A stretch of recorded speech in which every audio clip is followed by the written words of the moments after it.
चलिए आज हम लोग क्लास 10 के फिजिक्स चैप्टर फर्स्ट प्रकाश का परावर्तन रिफ्लेक्शन ऑफ लाइट, इसके अंदर कितना टॉपिक है आज हम लोग सारे टॉपिक को जानेंगे।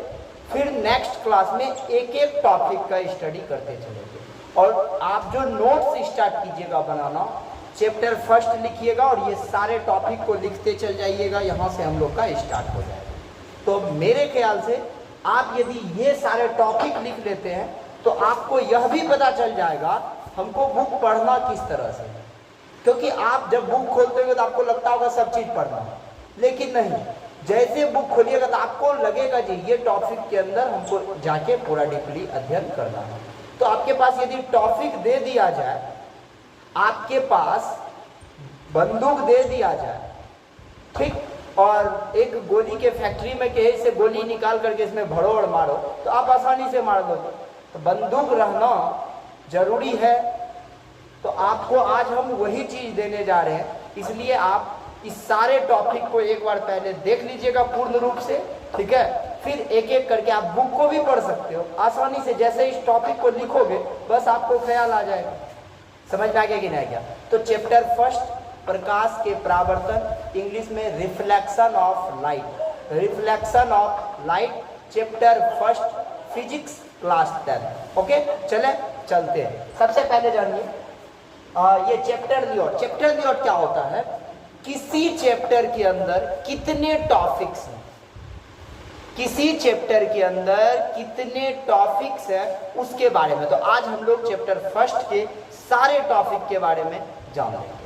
समझ में आ गया होगा शायद आपको किस चीज को आप देखने जा रहे हैं, ये बात समझ में आ गया होगा। और आप आसानी से एकदम एकाग्र होके पूरे को देखिएगा, आपको बिल्कुल समझ में आ जाएगा, मेरा गारंटी।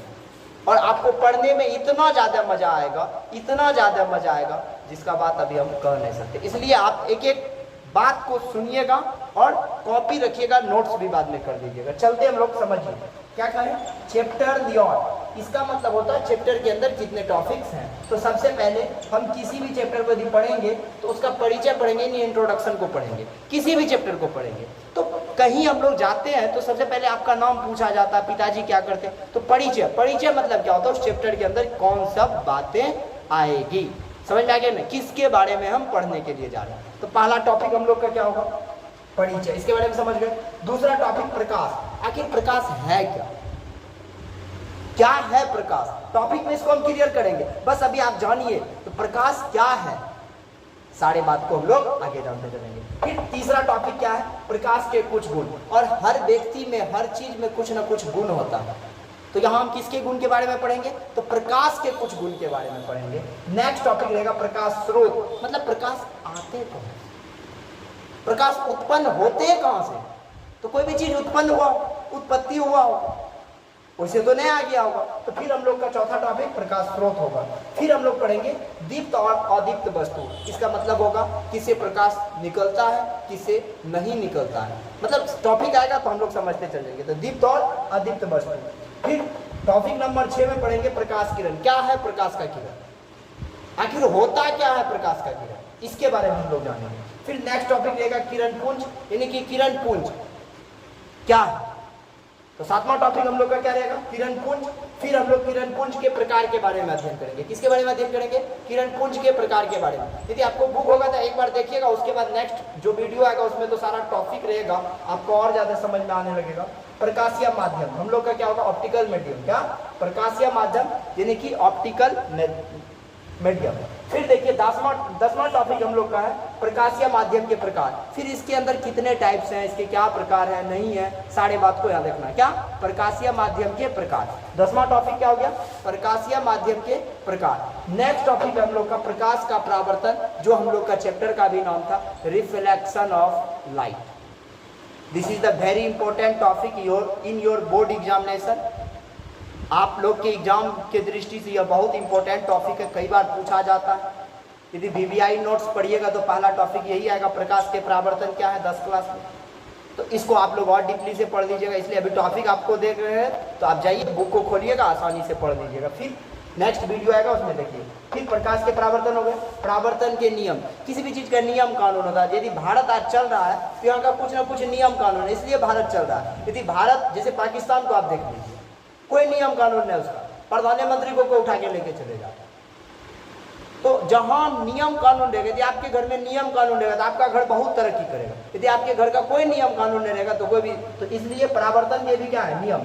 समझ में आ गया कि ना क्या। फिर प्रकाश के परावर्तन के कुछ पद, उसमें क्या क्या पद आता, क्या है, अपवर्तन, परावर्तन, समझ में आ गया ना, उसके परावर्तन। फिर देखिए प्रतिबिंब, इमेज, प्रतिबिंब के बारे में हम लोग पढ़ेंगे। आज जो आपका फोटो बन जाता है कहीं खींच के जो कोई रख लेता है, क्या है प्रतिबिंब, इसके बारे में। प्रतिबिंब के फिर प्रकार अभी आपको बताएं। दर्पण, दर्पण मतलब आईना, आप लोग देखे होंगे, ठीक। दर्पण के फिर प्रकार पढ़ेंगे। फिर समतल दर्पण द्वारा बने प्रतिबिंब की विशेषता, यदि समतल दर्पण में जो उसके द्वारा प्रतिबिंब बनेगा उसमें कुछ विशेषता होगा।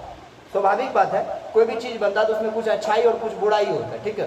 तो आपको हमेशा लोगों की अच्छाई को रख लेना, बुराई को। यदि आप एक शराबी को देख रहे हैं तो मेरे ख्याल से शराब जब उसका नशा टूट जाए तो उससे आप बात कीजिएगा, मेरे ख्याल से 2 शब्द जरूर उससे सीख जाइएगा। सिर्फ किसी भी व्यक्ति में बुराई नहीं होता है, कुछ अच्छाई भी होता है, तो आप बुराई को ना देखें, उससे अच्छाई दें, वही बात कहता है उसका विशेषता, ठीक।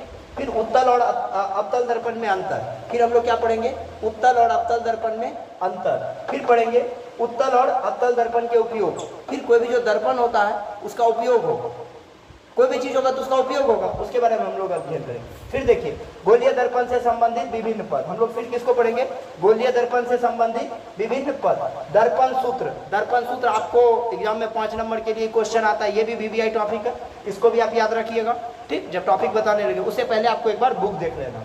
फिर हम लोग पढ़ेंगे चिन्ह प्रॉपर्टी, इसमें देखेंगे सबका साइन, प्लस माइनस किसका क्या होता है, सारा चीज देखेंगे। फिर आवर्धन पढ़ेंगे, फिर प्रतिबिंब की ऊंचाई और वस्तु की ऊंचाई, दोनों का अनुपात जो निकालेंगे उसी को क्या कहेंगे। जब हम लोग इस 23 टॉपिक को अच्छे खासे पढ़ लेंगे, अच्छे से दिमाग में घुसेड़ लेंगे, समझ में आ रहा है कि नहीं, पूरा जब दिमाग में एडजस्ट हो जाएगा तब हम लोग इसका MCQ करेंगे। MCQ मतलब होता है multiple choice question. What is the meaning of MCQ? MCQ क्या होता है इसका मीनिंग, मल्टीपल चॉइस क्वेश्चन, शायद आपको याद हो गया होगा, ठीक है सारे, क्योंकि आजकल का एग्जाम, लगभग एग्जाम कंपटीशन लेवल का एग्जाम चाहे कुछ भी, उसमें MCQ लेवल का होता है, मतलब कि उसका सारा ऑप्शन दे दिया जाता है, आपको ठीक करना रहता है ना। एक विवाह होता है, विवाह में लड़की के साथ जो है ना उसका बहन सबको बैठा देता है, सबका मुंह ढक करके पूछता है बताइए इसमें आपका कौन पत्नी, अब बताओ।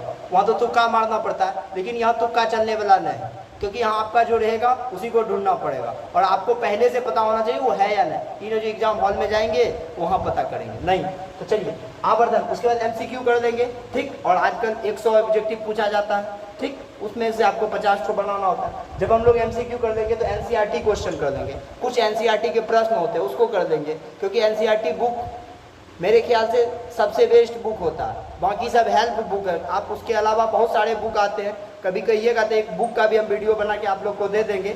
मेरे समझ में आ गया कि नहीं आ गया, पूरा एकदम कौन सा बुक बेस्ट होता है बिहार बोर्ड के लिए, चाहे CBSE कोई भी बोर्ड के लिए कौन सा बुक बेस्ट होगा वो हम एक वीडियो बना के डाल देंगे। तो NCERT प्रश्न, एक बात आपको ये भी सिखा देते हैं, NCERT का फुल फॉर्म क्या होता है, national council of educational research training, समझ में आ गया कि नहीं गया, national council of educational research training, ठीक।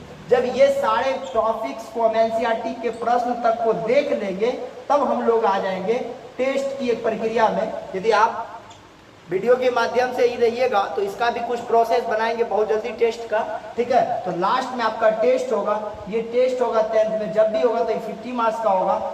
इसका भी कुछ प्रोसेस होता है, जो प्रोसेस आपको हम बताएंगे, जो टेस्ट का फॉर्मेट कैसा तैयार होता है, क्या क्या करना पड़ता है। तो अब आपको हम एक बात कह रहे हैं, आप पूरा यदि वीडियो देखे होंगे शुरू से अंत तक तो नीचे में वो कमेंट कर दीजिएगा, जो हमको पता चले जो आप मेरा पूरा वीडियो देखे हुए, ठीक है। तो जरूर आप कमेंट कीजिएगा। उससे पहले एक जानकारी दे देते, यदि आप इस सारे टॉपिक को समझ लिए हैं तो एक कॉपी खोलिए, उसमें लिख दीजिए एक तरफ से सब टॉपिक, और एक बार बुक को पढ़िए। फिर नेक्स्ट में मेरा जो वीडियो आएगा इसका पार्ट्स आएगा, परिचय से स्टार्ट होगा टॉपिक, फिर उस वीडियो को देख लीजिएगा और खुद से भाषा को लिख दीजिएगा। ये मेरा गारंटी है, दावा है, ठीक। भाषा हम कभी नहीं पढ़ाएंगे, हर एक टॉपिक को पढ़ाएंगे और उसका जितना नॉलेज होगा वो सारा दे देंगे। भाषा आप खुद तैयार कर दीजिए, क्योंकि भाषा किसी को औकात नहीं जो किसी को सिखाते हैं। भाषा आप ठेठी जानते हैं ना, आप ठेठी के माहौल में रहते, आप ठेठी पहले से जानते हैं, कुत्ता अपना भाषा बचपने से बोल लेता, आपका भाषा कभी बोल पाता नहीं। इंसान का बच्चा इंसान के बच्चा की तरह बोलता है, यही है।